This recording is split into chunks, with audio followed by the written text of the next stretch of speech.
The highway home looked different to Marcus after a long deployment.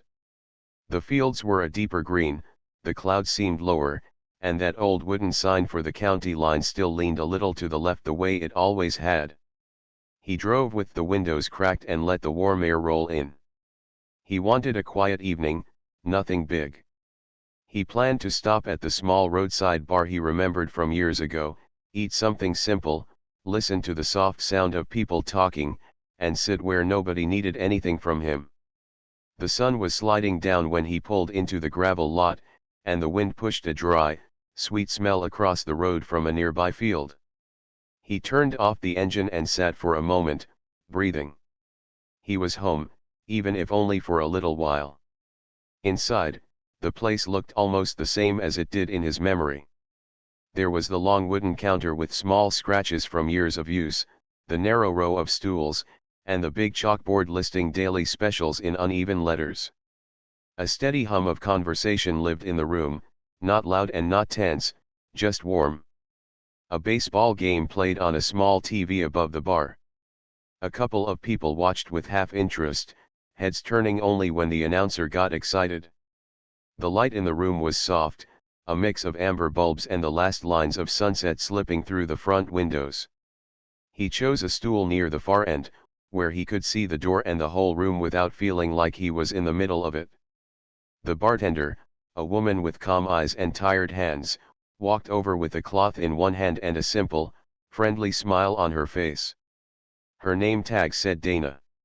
She gave him a quick nod and set down a water without being asked, the way good bartenders do. When she handed him a menu, he could see she noticed his posture, the gentle habit of scanning, the way he set his back straight but kept his shoulders easy. "Long drive?" she asked.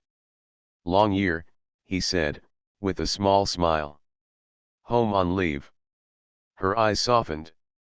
"Welcome back." She didn't ask for details. She didn't need to. "What can I get you?" "Burger." "Plain." "And fries, please." "Maybe a ginger ale," he said. He didn't want alcohol tonight. He wanted clarity and quiet. "You got it," she said, and she meant it. While he waited for the food, he looked around. The bar was clean but old. A dartboard hung near the back, and a row of trophies sat above it, local league winners from years past, dates written in marker. A photo of a charity event leaned against the wall, half covered by a flyer for a weekend car show. A couple of regulars, people who knew each other's middle names and favorite jokes, talked softly about the game. Someone laughed at a story, then the sound settled back down. Marcus felt his breath meet the rhythm of the room. Dana brought his ginger ale first, and he thanked her. The ice clicked against the glass. He took a slow sip and realized how much he had missed this small feeling: ice, a straw, a cool drink, a few minutes where the world wasn't asking anything big. When the burger arrived, it was simple and perfect, with a thick slice of tomato that tasted like a garden. He ate with steady care, not too fast, enjoying the way the salt and the warmth and the simple bread made him feel human again. The front door opened with a squeak. A small gust of evening air followed a group of bikers inside. Their engines had been loud in the lot, and the sound still hung in their voices. The one in front was a big man in a weathered vest with patches all over and a haircut that looked like he did it himself in a mirror. He had tired eyes but tried to hide it with a grin that pushed too hard. The group spread out around a table near the middle, heavy boots on the wood floor, the kind of confidence that asked the room to make space. The bar adjusted a little, the way any place does when louder guests arrive. The front man, people later would say his name was Tucker, shot a quick glance around and saw Marcus at the end of the counter. Maybe it was the way Marcus sat a bit apart, or the quiet focus he had, or the neat, simple clothes he wore. Maybe it was the short haircut that was only partly about style and partly about habit. Something in Tucker's expression sharpened. He laughed at a joke one of his friends made, the kind that sounds light but carries a weight nobody asked for. It wasn't a direct insult, but it edged toward one, a test to see if the room would play along. Marcus heard it. He always heard everything. But he did not turn. He kept eating, straight-backed and calm, taking small sips of ginger ale between bites. He had learned that not everything required his attention, and not every loud thing deserved a reply. It wasn't fear. It was discipline. It was choice. The TV called out an almost home run, and then a soft groan filled the room when the ball fell short. The bar's normal sounds tried to push back the new energy. "Hey, man," Tucker called out, using the friendly tone that isn't really friendly. "You from around here?" The question hung in the air. His group went quiet in that way people do when they're waiting to see which way a thing is going to tilt. Marcus turned just enough to meet his eyes. "Born here," he said, still gentle, not challenging. "Been away a while." "Yeah," Tucker said. "What brings you back?" It sounded simple, but it was more. It was a fishing line thrown into the water to see what might bite. "Family," Marcus said. "And this burger." He gave the smallest smile. "Both worth the trip." A couple of people at the bar exhaled, relieved at the softness of his response. Dana watched with her hands close to her towel, ready to step in if needed but hoping the energy would settle. She had seen nights that went bad for no reason at all, and she had also seen nights that turned beautiful because someone chose to be kind. Tucker looked at his crew, and one of them tried a joke at Marcus's expense. It was not a direct slur, not a knife, but it had a sharp edge anyway. Words can be weapons even when they're quiet. It suggested Marcus was out of place. It suggested he didn't belong in a way he belonged everywhere he stood. A couple of soft laughs came from the wrong corners. The kind laughs that do not sit right in the body. Marcus did not change his face. He finished his bite and put the burger down. He reached into the pocket of his jeans and pulled out a small round coin, simple and heavy in a way you can feel even before you hold it. The coin was worn smooth around the edge from years of being carried, and a stamped emblem in the middle caught the light when he turned it in his fingers. He set it on the bar in front of him with gentle care, almost like a small ceremony. Dana noticed the coin and understood something without needing an explanation. She had seen challenge coins before. People brought them back from places they didn't talk about much. They meant service. They meant someone had stood in a place not everybody could stand. Joel, the owner, glanced up from where he was checking an old receipt printer and saw the coin too. He felt the room lean toward it. Tucker followed their eyes and looked at the coin on the bar. He couldn't read the details from where he sat, but he could read the respect in the way the coin sat on the wood. He could read the way people who knew something about service looked at it. He shifted in his chair and made another joke, soft enough to pretend it wasn't a challenge, and loud enough to make sure it was one. Marcus let the joke pass. He reached for his ginger ale and took another sip. The ice clicked again, and the small sound somehow sounded brave. He wiped his hands with a napkin and thanked Dana for the meal. He stacked the plate neatly on its tray like a man who liked things to be in order. He slid a few bills under the edge of the plate.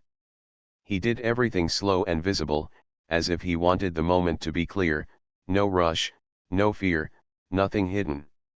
A woman at a nearby table watched him with careful eyes. She had a son who had tried and failed to make his way after coming home. She had seen the quiet storms people carry without showing them. She put a few dollars on the counter too, just because the room felt like it needed a bit more goodness in it. The TV read out the final score with a happy voice, and someone cheered half-heartedly. The cheer faded.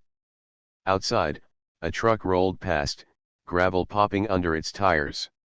Inside, you could feel what might happen next, what many places have seen before when loud people meet quiet people who refuse to be pushed. It is a thing with its own gravity. It tries to pull you toward it. Marcus didn't move toward it. He did not argue. He did not explain himself. He did not list things he had done or places he had been. He did not try to teach anyone a lesson. He just kept his posture easy and his eyes kind. He was steady. He was the kind of steady that makes uncertain hands slow down. "Good burger," he said to Dana, standing now. "Thank you." "You're welcome," she said, hoping the night would find a soft ending. Tucker stood up too, not all the way, more like he was testing the water with his weight. "You play darts?" he asked with a smirk, trying to turn the mood into something he could control. "Guys like you always think you have good aim." Marcus looked at the dartboard, then looked back at his coin. He smiled, easy and real. "Sometimes," he said. "But I came for a meal." A couple of small laughs, friendly this time, rose from the regulars who had started to understand the kind of man he was. Someone took a step toward the jukebox and then stopped, unsure if music would help or hurt. Joel came out from behind the bar and stood near the middle, not confrontational, just present. He had the quiet posture of a person who keeps a place safe not by force but by showing up. Marcus placed a finger on the coin and turned it a quarter inch. The coin caught the warm light and flashed for a second like a small star. He did not pick it up yet. He let it sit there, not a threat and not a boast. To him it was a reminder of friends, of the nights when steady breath and clear hands make all the difference, of promises that people make to each other without speaking. He could feel the bikers' attention on him, testing, measuring, trying to decide what story they would tell themselves about him when they left. Would he be an easy mark for jokes or a reason to square the shoulders and try something better? He didn't have power over what they would choose, but he had power over his next action, and he chose calm. The wind pushed softly at the front door and made it rattle a little. Dana wiped a clean space on the bar that was already clean. Someone coughed. Someone else changed their mind about saying something and closed their mouth. Marcus took one last sip from the ginger ale, set the glass down carefully, and glanced toward the small microphone that sat on a shelf at the corner of the bar. He thought for a second, the kind of second that can change the shape of a night. He placed his palm next to the coin, not covering it, just resting near it, as if making a silent agreement with himself. He looked at Dana and gave a small, polite nod. Then he looked at the room, not long, not dramatic, just a human glance that said he saw them, all of them, and didn't wish harm to anyone. The coin stayed where it was, bright on the dark wood like a promise waiting to be spoken out loud. He smiled once more, the kind of smile that lowers the temperature of a room by 2 degrees. No one knew it yet, but the next thing he would do would shift the night completely. For now, he left the coin shining under the warm lights, finished his burger, and let the room breathe. Marcus could feel the room holding its breath, the way a place does when there are two paths and everyone is afraid of the wrong one. He looked at the small mic on the shelf in the corner. It was an old karaoke microphone, the kind that had seen more birthday songs than speeches. He raised a hand toward Joel, not high, just enough to ask without words. Joel hesitated for a half second and then nodded like a person who believes in giving a calm man a chance. Marcus walked over with easy steps, picked up the mic, and checked the switch. Dana turned the volume knob a little, set it low so his voice would feel like a conversation and not a performance. He stood near the middle of the room, a little to the side of the dartboard and the jukebox, where everyone could see him without anyone feeling blocked. "Evening," he said, light and warm, as if he were greeting a porch full of neighbors. His voice wasn't big, it didn't need to be. It had that steady center that makes people look up.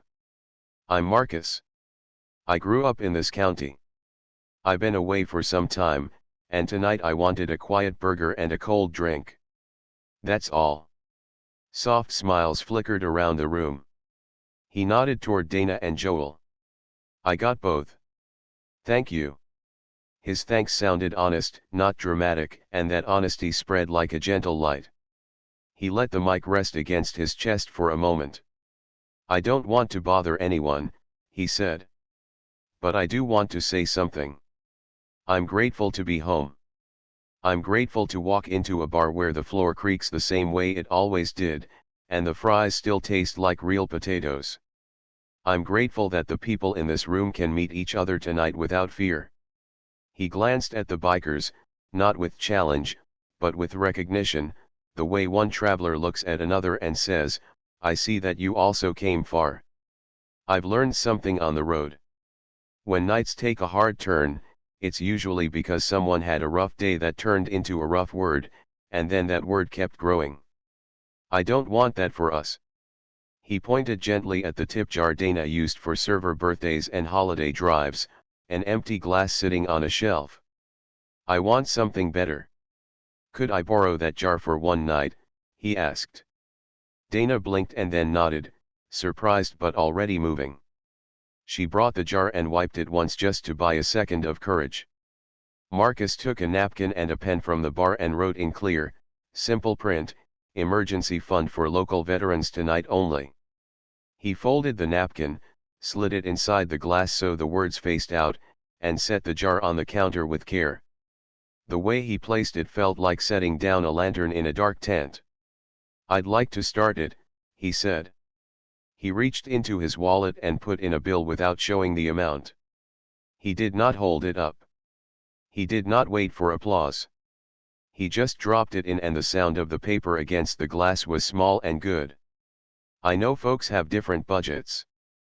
Please give only if you want to and only what feels right. If you drove, there's soda, water, coffee. If you're walking, there's a cold one with your name on it.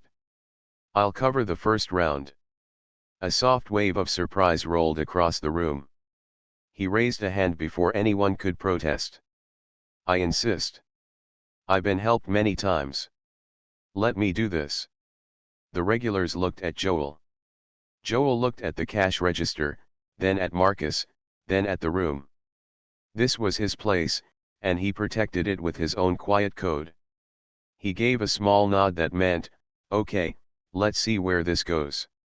Dana lifted her eyebrows with a smile she could not hold back and started taking orders with a happy speed. Soft drinks for drivers, she called, making sure safety stayed the rule.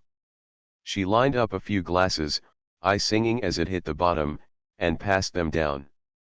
People lifted their cups and bottles in Marcus's direction, some shyly, some with new courage.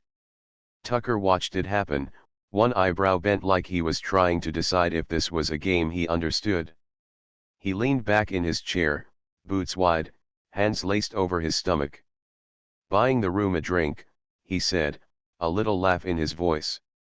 That's one way to make friends. It wasn't cruel. It wasn't kind either. It was a tone that hid a question, what are you really after? Marcus met his eyes and kept the softness that had carried him this far. I'm after a good night, he said. For everyone. He walked back to his stool and picked up the challenge coin, holding it so it faced him. The coin did not shine with pride, it shone with memories. He looked at the dartboard, and then at Tucker again. Tell you what, he said in a voice that was friendly and fair. I've got a simple idea. A little game to make this more fun. The room quieted, not nervous now, but curious the way people get when the right kind of story begins. Marcus held up the coin between two fingers, then set it down again so it would not feel like a trophy. Darts, he said. Best of 3. If I lose, I will match whatever you and your friends put into the jar. If I win, you match what the room puts in. He gestured to the jar, which still had only his bill inside. No pressure. Only if you want to play. You could feel everyone secretly doing math. It wasn't about the numbers. It was about what kind of night this might turn into. Tucker smirked out of habit, but the smirk was lighter now, less about putting someone down and more about not wanting to be seen saying yes too quickly. His crew looked at him, waiting for the sign. One of them murmured, "Why not?" and shrugged, and another tapped his knuckles softly on the table as if he liked the rhythm of the idea. Tucker stood. He was big, but he did not make the room feel small. Best of 3, he said. Loser pays the match.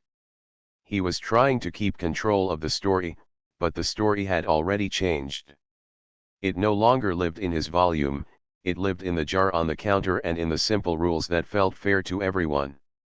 He walked toward the board and reached for the house darts, the ones everyone used, tips a little worn, flights faded by time. He weighed them, tossed one up an inch, caught it, and gave a small nod. "You sure you want this?" It sounded almost respectful. "I am," Marcus said. He finished his ginger ale, set the glass down gently, and rolled his shoulders once, like a man who knows that steadiness lives in the breath. He did not brag. He did not point to the trophies on the shelf and pretend they were his. He just stepped to the line. Dana looked at Joel with her eyes wide, the kind of look that asks if they should stop or cheer. Joel's answer was a small smile that said he believed in a room that could police itself with kindness. He turned down the TV until the baseball game was only a whisper. A regular at the end of the counter, a man with oil on his hands from a day at the shop, took off his cap and held it to his chest for a second, thinking of a brother who had once thrown darts at this very board on a night when the town needed something to talk about that wasn't the weather. Marcus asked, "You first," and waved Tucker forward with an open hand. The gesture mattered. It was respect. It also gave everyone a chance to watch without feeling like they were being asked to pick sides too soon. Tucker stepped to the line and eyed the red and green rings. The room drew in close, but there was no crowding, just the feeling of people leaning toward a better choice. He threw 3 darts in a smooth, practiced motion. They landed clean, not perfect, but good enough to earn a soft murmur from his crew. "Not bad," Marcus said, and it didn't sound like a trick. It sounded like a man telling the truth. He picked up the darts, weighed them quietly, and looked at the board like it was an old friend he hadn't seen in years. He felt the way a simple game can hold a whole night inside it. He thought of his coin, the jar, the faces, the road that had brought him here. He threw his first dart and let it go without a wish. It landed with a neat thump near the edge of a triple ring. The second found a similar mark. The third was a breath too fast and hit just outside where he wanted. A few people smiled, surprised that a calm man might also have a steady hand. Dana slid a 5 into the jar. She did it quietly, but the glass still made that soft clink. A tourist couple at a small table by the window looked at each other, nodded, and each dropped in 2 ones with the shy joy of doing a small good thing in a new town. A retired teacher at the corner added coins because that was what she had in her purse, and coins are money too. The jar was still mostly clear, but it no longer looked empty. It looked possible.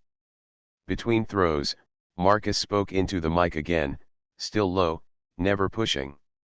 "I had a friend," he said, "who came home and could not lift his old toolbox for a while.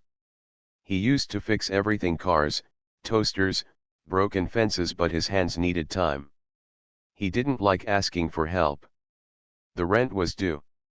Folks on our street took turns dropping off small envelopes. Not much. But the thing that matters is, he did not fall." He set the mic down on the end of the bar so the story would stay close to the jar and not become a speech. Tucker heard it. He tried to hide the way it touched him with a quick joke to a friend, but the joke did not land because the room had changed. Laughter had a new shape tonight. It did not like sharp edges anymore. He took his next 3 throws and did better than before. He had a steady arm. He was not the villain in a movie, he was a person who had walked in loud and was now trying to understand how a quiet man had turned the volume down without taking anyone's pride. By now, Joel had gone down the bar pouring sodas, handing out cold bottles, and keeping a gentle count. He wasn't worried about the tab. He was watching the jar. He was measuring the health of his place not in dollars but in the way people stood, the way they looked at each other, the way a night can go from tight to soft. The way you can almost hear a town remember it still knows how to be kind. Marcus finished his turn. He did not celebrate. He looked at the board and then at Tucker, and he smiled in that same quiet way that had carried him through the door. "Good game," he said, even though it was only the first round and the scores were close. He offered his hand and Tucker shook it, not in surrender, but in agreement that the rules here were better than the rules they had arrived with. A boy of about 10 peeked around his mother's coat near the door, eyes wide, sensing that he was watching something he would tell his grandparents about later. His mother pressed $1 into his hand and guided him to the jar. He dropped the bill in with a proud little grin and ran back, and the room made a soft sound that felt like a hug. Marcus set the darts down and took a breath. "Let's make this interesting," he said carefully, making sure it stayed friendly. "If either of us says something unkind, we drop 10 in the jar. Deal?" He reached into his pocket and placed a 10 on the counter right away, to show he wasn't above his own rule. Tucker gave a short laugh that had no meanness in it and matched the 10 with his own. "Deal," he said. "No unkind words." Dana looked at the clock. It wasn't late, but the evening had reached that golden hour when choices decide what people will remember. Marcus touched the coin on the bar again, not as a weapon, not as a shield, but as a reminder of promises kept. He nodded to Tucker, who nodded back. The room pressed in a little closer, not to crowd, but to care. Someone turned off the neon beer sign because the flicker felt wrong now that the night had grown a heart. They stepped to the line for the next throws. The jar waited on the counter, words facing outward, a small glass lighthouse. The mic sat silent. The jukebox lights blinked softly like distant stars. The bar, which minutes ago had felt like a place where trouble might land, now felt like a place where good might grow. Marcus lifted his eyes to the board and drew in a slow breath, and everyone in the room did the same without even knowing it. The game was on, but the old rules were gone. New ones had taken their place: respect, fairness, and a promise that every point earned would mean help for someone who needed it. The second round began with a new kind of quiet. It was not the heavy, worried quiet from earlier. It was a listening quiet, like a church right before the first note of a song. The rule about kind words sat between Marcus and Tucker like a small bridge, steady and clear. The tip jar on the counter caught the low light and showed the handwritten note through the glass. It looked simple and true. Tucker stepped up first. He breathed in, breathed out, and threw with a clean arm. The first dart landed close to where he wanted. The second landed even better. The third hit high, but still earned points. His crew tapped the table softly, not loud, almost like a heartbeat. The room marked his score in their minds without needing a chalkboard. He turned back and made a light comment, the kind that said he felt good but not mean. He caught himself before saying it in a sharp way and just smiled instead. That small choice mattered. It kept the bridge steady. Marcus picked up the darts. He did not roll them in his fingers like a showman. He just felt their weight, the way he might feel a tool before fixing something simple at home. He thought of the jar, the note, the people who had added coins and small bills. He thought of the boy who had run up with $1 like he was carrying a flag. He lifted his eyes to the board and let his breath settle. First throw good, right on the edge of a strong ring. Second throw closer. The third dart missed the mark by a finger's width and landed safe but not perfect. A few in the room nodded, the kind of nod that means, "I see your effort." A small score check told the truth: Tucker had the lead for the round. He stood a little taller without pushing the air out of the room. He glanced at the jar once, then back to the board. He was inside the game now, not the old energy he walked in with, but the kind you feel when the rules are clear and fair. "Good throw," he said. The words surprised him.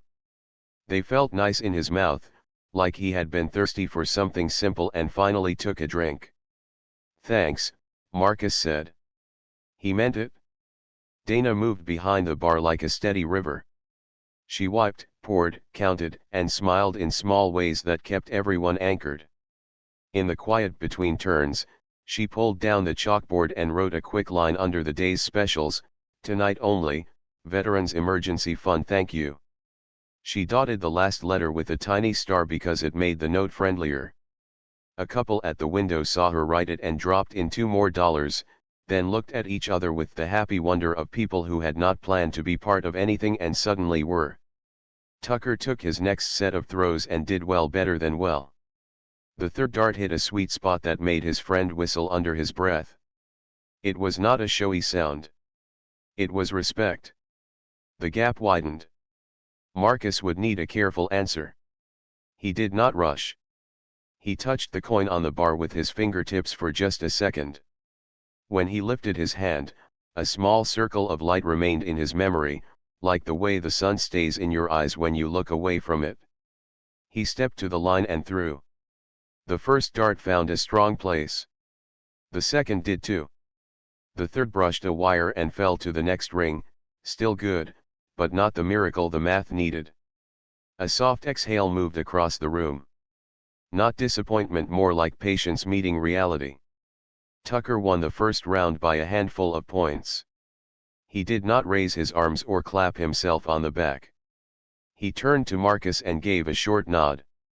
1-0, he said in a normal voice, like a person reading the time. He almost added a playful jab, almost, and then looked at the jar again and kept his mouth steady. He reached into his pocket, pulled out a small bill, and slid it into the glass without looking at anyone. His crew watched him do it. One of them, a man with a gray braid down his back, stood and added a bill too. "For my brother," he whispered, almost to himself. "Second round," Marcus said. He smiled. He said it the way a teacher might say, turn the page, calm and hopeful. Between turns, he picked up the mic, kept it low, and told a short story, only a few sentences. He spoke of a winter when the power went out on his street and an older neighbor could not get her generator to start. He described how the people on the block took turns bringing soup and flashlights, and how the old woman cried when the lights came back, not from relief, but because she had never seen so many people care at the same time. He put the mic down again. He was careful not to turn the night into a speech. He gave the room space to be the story. A regular in work boots walked up and dropped in a folded 20, then stood back with his hands in his pockets like a man who would rather fix the sink than explain why he came. A woman with paint on her sleeve from a job earlier that day added a 5 and a note tucked inside, 4 tires. No one asked what the note meant. People understood. Cars needed tires. Families needed cars. Life was made of small, important things like that. The second game started to tilt. Tucker's first throw went a little right. His second corrected too hard and went left. He frowned, but only at himself, not at the world. He stepped back, looked at the board, and then at Marcus. "Your turn," he said, adding, "Good luck," as if the words had been waiting a long time to be used. Marcus's arm grew a little more certain. He did not try to be fancy. He aimed for steady points, not wild winds. Each soft thump of a dart landing in the board sounded like a drum in a song that everyone was learning together. The gap closed, then held, then closed again. The room leaned toward him without crowding him. When one dart strayed, he did not flinch. He simply set his feet, breathed, and tried again. A man from the biker table stood and walked to the bar. He had eyes that had seen long roads and long years. "My name is Ray," he said to Dana in a quiet voice. "My brother served." He did not say where or when. He just touched the jar with 2 fingers, like a person touching a name on a wall, then let go and put in a handful of small bills. He stayed at the bar, not returning to his table right away. He watched the darts fly like he was watching a memory heal. The boy near the door came back with a question held tight behind his teeth. His mother gave a small nod, and he walked up to Marcus between turns. "What's the coin for?" he asked, eyes on the round piece of metal shining on the bar. Marcus crouched to be eye to eye with him. "It's a sign my friends gave me," he said in simple words. When we help each other and do something hard together, sometimes we give each other a coin to remember. It says, we were there. We kept our promise. Do I need a coin to help? The boy asked. No, Marcus said, smiling. You helped already. The boy nodded, very serious, and went back to his mother, who wiped her eyes and laughed at herself for wiping her eyes. Joel moved down the bar and did quiet math on a notepad. He wasn't counting drinks now. He was adding up what the jar might do. 2 families with grocery needs, he guessed. Maybe a small heater repair. Tires, if the note was asking for that. He added a question mark after tires and circled it. He would call a friend at the garage in the morning and see what was possible. He looked at Marcus and felt a settling in his chest, the kind of feeling a person gets when a thing you love is safe for one more day. The second game tightened to a single throw. Tucker stood, rolled his shoulders once, and aimed. The dart left his hand and curved just a breath wider than he planned. It stuck, earning points, but not enough to pull ahead. He closed his eyes for a heartbeat and opened them again, no curses, no blame, just a man meeting a moment he could not bend his way. He stepped back. All yours, he said. Marcus stepped forward for his last throw. He could feel the room breathe with him. He did not want to make the throw about victory. He wanted to make it about the jar and the people and the quiet promise inside the rule they had made together. He lifted his arm, waited until the noise of his own heart felt like a friend and not a drum, and let the dart go. It hit true. Not flashy, not a perfect center, but the small math said it was enough. The bar did not erupt. It opened, like a window on a spring morning. Hands clapped in a way that felt less like cheering a winner and more like letting out a held breath. Tucker nodded to himself, then to Marcus, then to the jar. He walked to the bar and placed a bill that made Dana's eyes widen just a little. He did not look to see who saw him. He had already seen what he needed to. 1 and 1, Marcus said, offering his hand. Tucker took it. His grip was firm, not a contest, not a test. A look passed between them that was not about the game. It was about the way the night had turned. If someone had told either of them an hour earlier that a rule about kind words and a glass jar could build a bridge in a bar, they might have smiled like they did not quite believe it. Now they did not need to say anything to believe it. They could see it. The jar looked different now. It was not only heavier. It was full of pieces of stories, dollars from a tourist couple who would drive away tomorrow with a good thing to tell, coins from a retired teacher who always believed small change mattered, a folded note for tires, a 10 from a new rule that had held. It sat there like a lighthouse with a warm bulb. Ray went back to his table and put a hand on Tucker's shoulder. Play it out, he said, and though the words were simple, they carried many ships in their hold. Brothers, friends, roads, all the places where pride had been put down so a better thing could be picked up. Dana topped off waters and set out a small plate of fries near the dartboard because food makes people kinder without them even knowing it. She glanced at the clock and thought of her father's tool belt, the leather worn smooth by years of honest work. She wondered if any of the money in the jar would buy a tool for someone who needed to start over. She hoped so. She wrote a smaller note beside the jar, every bit helps. Thank you for being here. Her handwriting was neat and strong. The boy asked if he could draw a star on the napkin sign. Dana handed him a pen. He drew one small star in the corner, careful not to cover the words. The star was a little crooked and a lot perfect. His mother snapped a quick picture, not of any person, just of the jar and the sign, to remember the feeling without touching anyone's privacy.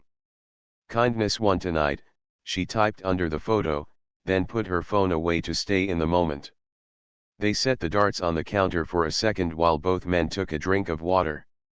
No one rushed them. No one shouted advice. The jukebox screen lit in its quiet color, but no one pressed a button. The TV over the bar showed a replay of a catch that had looked impossible and then, somehow, was not.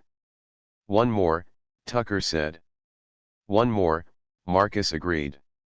They stepped to the line again, even in score, even in the way the room now held them. The jar glowed softly in the bar light, heavy with small bills and big meaning. The game was still a game, but it had turned into something else too, proof that strangers could write a better story together in the space of a single evening. The third round waited, and with it, the chance to decide not who was better, but how much good the night could still hold. The third game began with the kind of quiet that makes people kinder. The soft hum of the fridge, the tiny click of ice in glasses, the light creak of the floorboards, these sounds made a calm rhythm under everything. The rule about kind words still stood like a small bridge everyone could cross. The jar sat near the center of the bar where all eyes could find it, the handwritten note easy to read, the little star the boy had drawn glowing under the warm bulbs. Outside, the last color of sunset faded into a dark blue that looked gentle, not sad. Tucker took the darts in his hand first. He did not make a show of it. He closed his eyes for one breath, then opened them and aimed. The first dart landed clean. The second landed a bit high. He adjusted for the third and placed it well. The room gave a quiet murmur, like wind in leaves. When he stepped back, he did not grin. He looked around, and his eyes paused on the jar. He gave a small nod to himself, as if he had made a private promise that was about more than a game.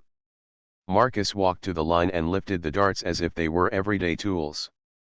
He had the look of a man fixing a hinge, no rush, no nerves, just attention to the little things that add up. He threw the first dart and found steady points. The second dart kissed a wire and stayed. The third went a touch left, safe but not perfect. He smiled, not because the throw was great, but because the night was honest. He stepped back. Dana slid him a small glass of water. He thanked her softly. The thank you felt like a friendly hand on the shoulder of the whole room. On the next turn, Tucker's first dart went too far right. He pressed his lips together, then loosened them, remembering the rule. He glanced at Marcus and lifted his chin.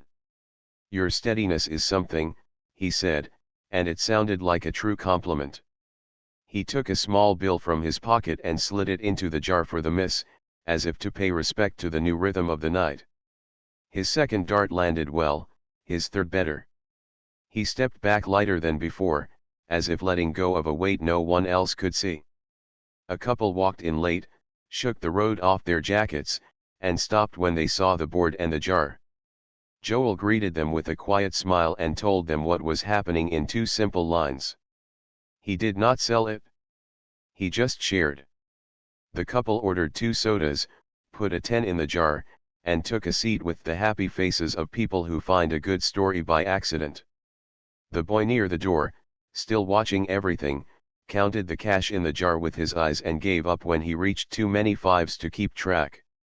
Marcus picked up the darts again. He touched his coin for a second, not to show it, just to remind himself what it meant: promise, teamwork, steady hands on hard days. His first throw was firm and true. The second landed almost on top of the first, and someone let out a quiet "huh" that sounded impressed without trying to be. The third dart flew a shade faster and hit a safe ring. The score edged close to even. No one needed chalk to feel it. It was in the way shoulders dropped and breath smoothed out. Ray, the biker with the gray braid, moved to the end of the bar and stood where he could see both men without blocking anyone. He rested his knuckles on the wood and watched like a person listening to a story he already knew the ending of, but still loves every part. Dana set down a small plate of fries in front of him and he pushed it toward the boy with a smile. The boy took one, then flipped the plate around and pushed it back like they were sharing a secret. "Quick story," Marcus said during the small pause between turns. He did not pick up the mic this time. He just spoke in the room's volume. "Once, in the desert, our truck broke down far from a base. We were hot, tired, and worried. A stranger drove up. He didn't talk much.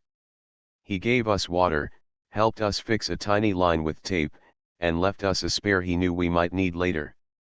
We never learned his name. We call him the friend. Sometimes the friend is a person. Sometimes it's a night. He set the darts down and stepped back to give the line to Tucker. Tucker took his throws and did well. His arm had that old garage rhythm, the kind you get from turning wrenches or tightening bolts for years. The room gave him quiet respect, and he handled it with care. By small math, he edged ahead again. He walked to the jar, looked at it, then turned back. "Whatever happens," he said, not loud, not soft, just clear, "I'm matching that jar." He pointed at it with two fingers, not as a challenge, as a promise. Win or lose. His crew looked at him, surprised, then proud, then ready. Ray put a hand on Tucker's shoulder and gave it a gentle squeeze. The air in the bar changed again. It did not get louder. It got deeper. People shifted, not in their chairs, but in their hearts. A tourist at the window tapped a note into his phone to remember the line, "Win or lose. I'm matching that jar." The retired teacher closed her eyes for 1 second, just one, and then smiled at no one and everyone at once. Joel's throat tightened and he looked away toward the cooler like he needed a reason to blink. Marcus's next 3 throws were careful and kind to himself. He did not reach for a miracle. He aimed for what the room needed: steady points, no drama, no show. The first dart made a helpful sound. The second held its ground. The third landed enough to keep the chase honest. When he stepped back, he looked at Tucker and nodded, a quiet "I see you" in the small space between them. The nod said, "I heard your promise." The nod said, "We are already on the same team, whether the numbers say it or not." Dana checked the clock. She did not want the night to end, but she knew every good story has a time to close its hand gently. She refilled waters, wiped a ring off the counter, and for no reason at all adjusted the jar so the note faced the door, as if to say to anyone who might walk in late, "This is who we chose to be tonight." Tucker had one more set in this stretch. He aimed, breathed, and sent the first dart too high. Before the rule could even hum in the room, he pulled a 10 from his pocket and placed it under the jar with a smile. The second dart was near perfect. The third found strong points.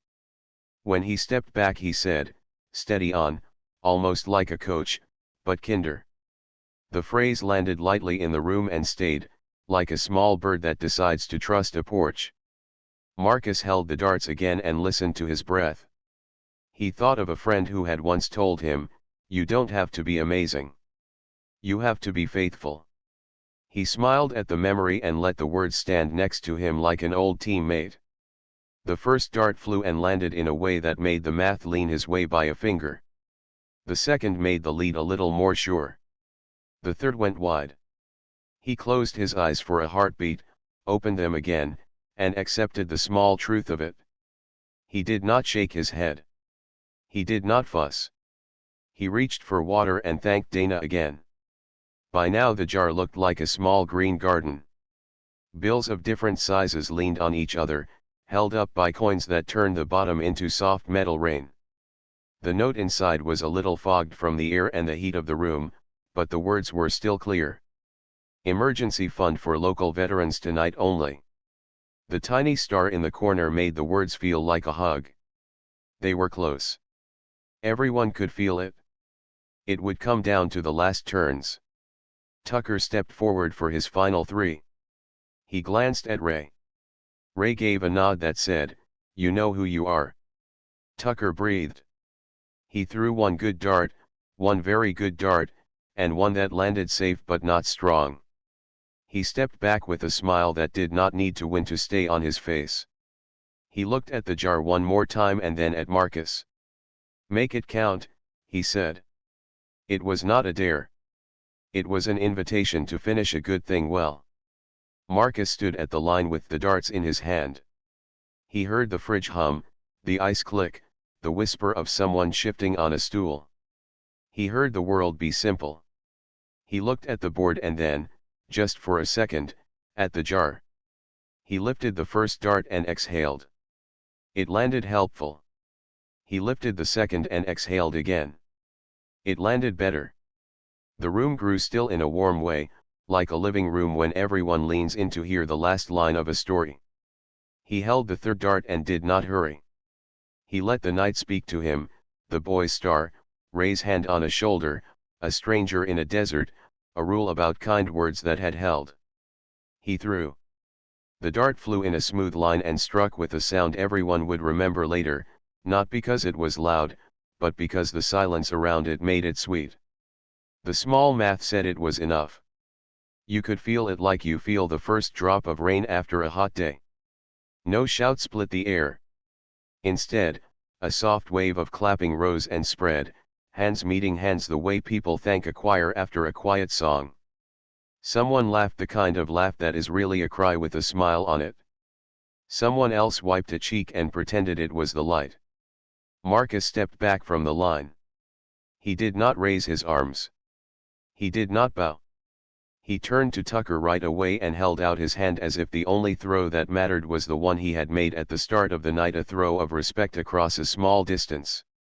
Tucker took his hand with both of his, shook it once, and held it for an extra second, not to own the moment, but to honor it. He said nothing first. He let the grip speak. "I came in loud," Tucker said finally, voice level, eyes steady. "I leave different." He looked at the jar again, then at Marcus, and then at the room. "Thank you for the lesson I didn't know I needed." Marcus shook his head with a warm smile. "We taught it together," he said. He turned to Dana. "Could you count it with Joel? Folks would like to know what good they made." Dana nodded, eyes bright. Joel already had a notepad in hand, the pencil shaking just a little because his heart was bigger than his fingers. He came around the bar and lifted the jar carefully, like a newborn. The room gathered in a loose circle, not crowding, just sharing air while the table of bikers stayed put and watched, part of the circle without needing to move. The boy stood on his tiptoes. His mother rested a hand on his back. Ray leaned on the bar like a dock post, solid and kind. Tucker reached into his vest and took out a folded stack he had kept for a different plan, one that did not involve this night. He laid it on the counter, counted it quietly, and pushed it forward. "As promised," he said. He did not say the amount. He did not need to. The weight of the gift was clear in the way Dana's fingers paused and then steadied, and in the way Joel nodded once like a man saying grace. The story did not end there, but something had turned all the way.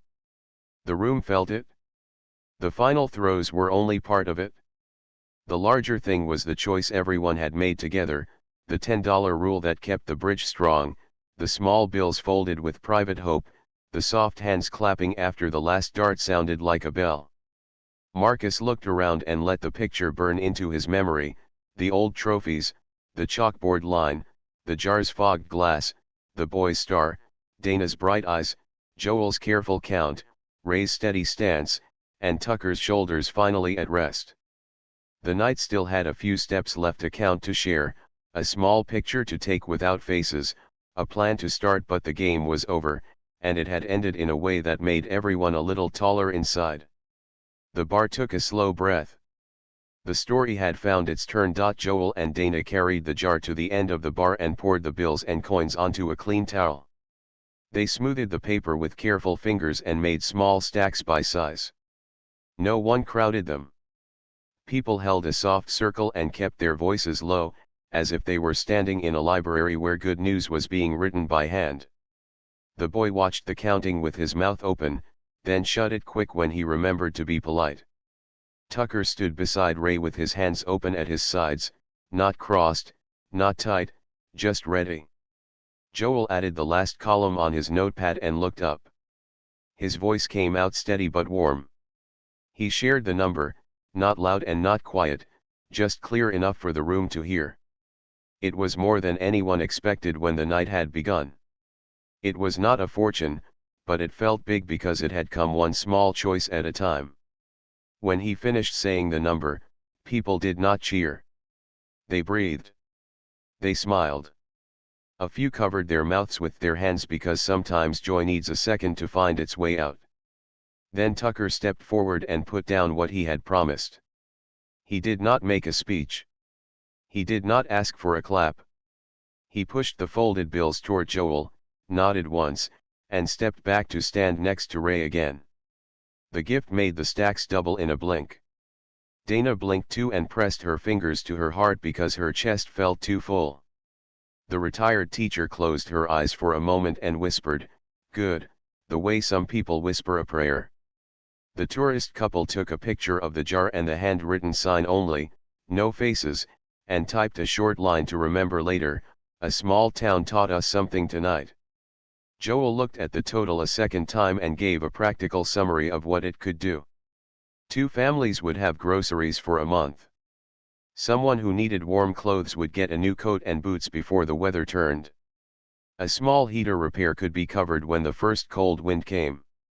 The note that said 4 tires would be honored too, because it had been written with hope and need and because cars carry people to jobs and doctors and school. He said he knew the local Veterans Service office. He would call in the morning, share the good news, and ask for names so the help would go where it was needed most.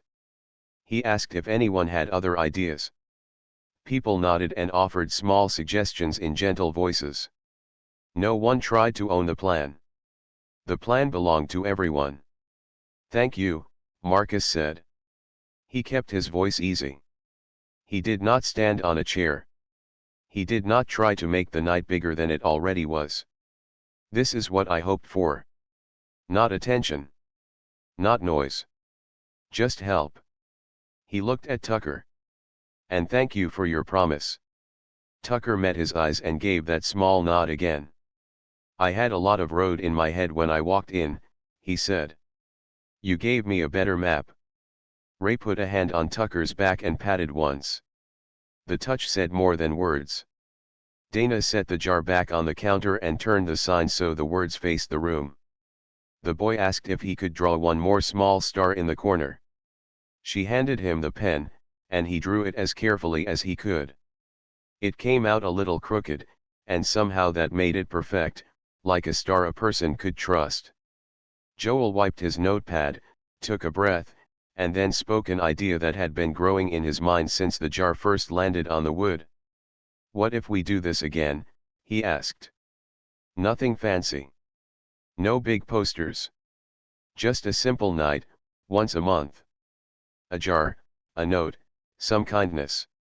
We can call the service office for guidance each time. We can fix small things before they turn into big ones." He looked around the room. "First Friday feels right to me." People nodded right away. The idea fit the room like a coat that had been waiting on a hook for years. The retired teacher smiled and said she would bring cookies for the next one. The tourist couple said they would tell friends. The man in work boots said he could ask the garage to donate labor for the tires note and maybe for an oil change too. Dana said she would set out a basket for notes so people could write needs quietly if they were shy. Joel wrote First Friday Community Night on the chalkboard under the specials, with a small star by the words. He drew the star a little messy on purpose so it would match the boys. Marcus listened to the plans and felt the calm of a job done well. He put the mic back on the shelf where it lived. He slid his challenge coin into his pocket, not hidden like a secret, but kept like a promise. He shook Joel's hand and thanked him for trusting the room. He thanked Dana for her care, for the water, for the steady smile. He turned to Tucker and offered his hand again. Tucker took it and did not let go too fast. They were both quiet for a second. It was a good second. "Come by the shop tomorrow," Tucker said. "We'll make those tires happen. I know the owner. He'll say yes if I ask right." He glanced at Ray, who nodded like a man who had already seen the yes in his mind. "I'll be there," Marcus said. A few people finished their drinks. A few started to leave with slow steps because no one wanted to break the spell too quickly.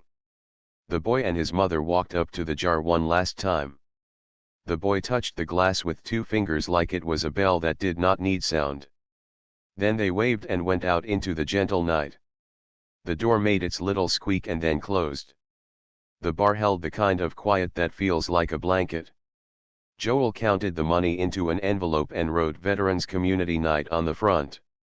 He placed the envelope in the small safe behind the bar with the same care he used to carry his daughter when she was a baby. Dana took a picture of the chalkboard and the jar and saved it to her phone with the caption "Kindness won tonight," then put her phone away. She did not post anything. She just wanted to remember. Marcus said goodbye with soft words and headed for the door. He did not announce it. He did not wave his arms. He put a tip under his empty glass, pressed his palm once to the wood where the coin had rested, and walked out into the cool air. The lot smelled like dust and night flowers. He looked up at the sky, thanked it for being wide, and then got into his truck.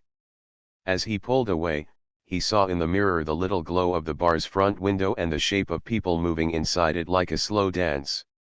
The next morning, Marcus met Tucker and Ray at the garage. The owner shook Marcus's hand and said his father had served, and that was the only reason he needed. He brought out the paperwork and then pushed it aside. "We'll do the work. You bring the car," he said. The local veterans office sent a name that matched the note in spirit, a quiet man who had been getting by without asking for much. His tires were thin. His money was thinner. He came in shy and left with new tread, a safe car, and a look on his face like a weight had lifted from his shoulders. He shook everyone's hands too many times and then one more time for luck. Joel called the grocery store manager he knew, and the store agreed to build 2 boxes with good basics and fresh food, not just cans, and to deliver them without fuss. The retired teacher wrote short cards to slip into the boxes, from neighbors who care. She underlined neighbors once, not twice. Dana found a local handyman who could fix a heater when the weather turned. She made a list and kept it behind the bar, not for show, but so she would not lose track of who needed what and who had offered to help.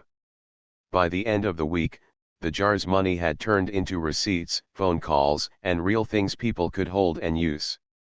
The envelope in the safe held a small leftover amount. Joel wrote a note on top, "Seed for next month." He drew a star.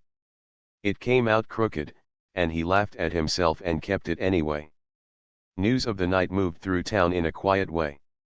No headlines. Just people telling other people, "You should come by on First Friday." Some said, "It felt good." Others said, "It felt safe." A few said, "It felt like the old days," and meant it in the best way. The boy told his teacher at school that the jar had been like a lighthouse. The teacher asked what a lighthouse was, and the boy said, "A light you can trust," and the teacher wrote those words on the board for everyone to see. On the first Friday of the next month, the bar filled early. There was no big banner, only the chalkboard sign and a clean jar with a fresh note. People set small plates of cookies beside it. A mechanic dropped a coupon for labor. A nurse offered to ask her clinic about flu shots for anyone who needed them. The boy brought a sheet of paper stars he had cut out at home and set them next to the jar so anyone could tape one to the sign after they gave. He made sure some stars were a little crooked. Dana kept a soft eye on the door and a wide smile for each person who crossed it. Joel said less and did more. That was his way. Tucker came in on time and without noise. He wore the same old vest but carried himself new. He did not look at the room like it owed him something. He looked at the jar like it had something to teach him every month. He slipped in a bill on his way to his seat and tapped the glass with one knuckle, a small hello. Ray sat with him and told the story of the first night to a man who had not been there. He did not make it bigger. He kept it exact and true. A few regulars smiled when Marcus walked in later. He was still on leave for a little while. He sat at his old spot, ordered a ginger ale, and let the evening take its shape. No one said the rule out loud, but it lived in the room now. If someone started to talk in a sharp way, they caught themselves and laughed and put a small bill in the jar as a gentle reminder. The laughter was kind, not at anyone's expense. The darts came out again, and a different pair played best of three, not to show off, but to give the room a friendly rhythm. The TV stayed low. The jukebox waited. The fridge hummed. The floorboards creaked. The night was simple and strong. Before closing, Joel took a new paper from under the bar. He had printed a small flyer on his old home printer. He taped it near the door at an easy height where anyone could see it as they left. It read, "First Friday Community Night for Veterans and Neighbors."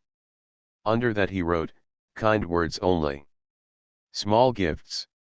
Big hearts." He signed it with the bar's name and drew a star beside it. He did not center the star. He let it lean. Marcus stood and looked at the flyer for a long breath before stepping out into the night. He touched the coin in his pocket, not to show it, just to feel it. It felt cool and steady, like a promise that had been kept and would be kept again. He turned back to the room and gave a small nod that was for everyone and no one. Then he walked into the soft dark, thinking how a quiet jar and a simple rule had made a bar feel like a lighthouse. In the weeks that followed, people forgot some small details of that first evening. They forgot who threw first in the third game. They forgot the exact number Joel had said. But they remembered the sound of the last dart landing in a room that had chosen kindness. They remembered a strong hand clasped in another strong hand. They remembered the jar's glow under the bar lights and the crooked stars a boy drew with care. And when someone new asked what kind of place the bar was, the regulars smiled and said, "It's the kind that counts people in."